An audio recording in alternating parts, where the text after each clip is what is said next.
Here's a Yorkshire Childhood, chapter 47, entitled A Bad Dream. He listened to faint music coming from the garage and smiled. He knew he had the best dad in the world. He was lucky. He read on and he wished his dark thoughts away for a later time.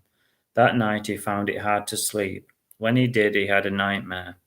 He was alone in a factory and boxes of goods were coming towards him on a conveyor belt. He tried to grab them and put them into order, but they kept piling up on top of each other, one by one, until he couldn't see over them. Finally, he buried himself beneath a never-ending stream of boxes. When he woke, the bed was wet with sweat. He was relieved to be in his bedroom and not some dark, noisy factory. He decided not to tell Tom his dream, as he didn't want to worry him. After breakfast, he left Tom tinkering in the garage, but now he knew that he wasn't the only one who had slipped on his Rambler's shoes, and decided that they were a great fit. Josh had no idea where he was going. He had an apple in his rucksack and a bottle of water to drink. He walked down the dusty lane and wondered what adventures awaited him. Cars sped by, driven by sorry souls going to work, he thought. They didn't have the freedom he had. He knew it wouldn't last forever.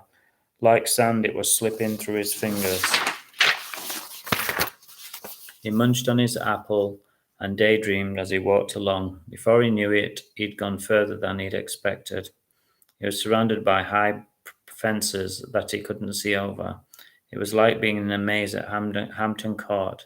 At first he found it amusing, but then he felt like he was in a trap. He carried on walking and hoped that he'd come to more open ground. The sun was beating down and he was beginning to sweat. Then, suddenly, a large black van passed by him.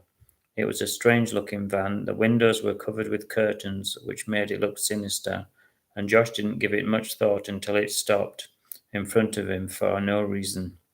Then he began to worry. He worried more as it reversed back towards him and stopped, came to a standstill. The long road was deserted, and Josh hoped that a flood of traffic would arrive out of the blue and come to his rescue, but that was very unlikely.